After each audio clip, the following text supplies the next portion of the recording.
ஆனா தமிழ்நாடு எப்படிப்பட்ட ஒரு மனநிலைக்கு போயிருச்சு பாத்தீங்களா? எப்பயுமே அவங்க கட்சியை பத்தி பேசினாதான் அவங்க கட்சி வளரும்ன்றதை தாண்டி எப்ப பார்த்தாலும் விஜய் அந்த கட்சியோட கூட்டணி பேசுறாரு, விஜய் இந்த கட்சியோட கூட்டணி பேசுறாரு. நாங்க எந்த கட்சியோடையும் கூட்டணி பேசல, மக்களோட மட்டும்தான் கூட்டணி. போர் தேதி அறிவிச்சிட்டாங்க, உத்தேச வேட்பாளர் பட்டியலை வெளியிட்டாங்க, கழக நிர்வாகிகள் எல்லா இடத்துலயும் வாக்கு சேகரிக்க ஆரம்பிச்சிட்டாங்க. களத்துக்கு ரெடியான பிறகு அவங்க கூட கூட்டணி இவங்க கூட கூட்டணின்னு பொய்யான வதந்திகளை பொதுத்தளங்கள்ல பயன்படுத்த வேண்டாம்.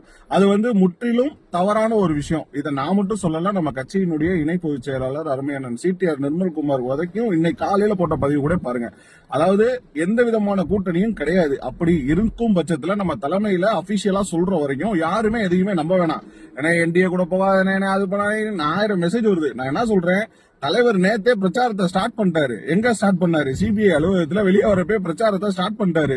எல்லாரும் போய் ஓட்டு கேட்க ஆரம்பிங்க. நம்மளோட ஒரே எண்ணம் விசில் சின்னம். தலைவர் காட்டுற வேட்பாளருக்கு நம்ம ஆதரவா செயல்படணும்.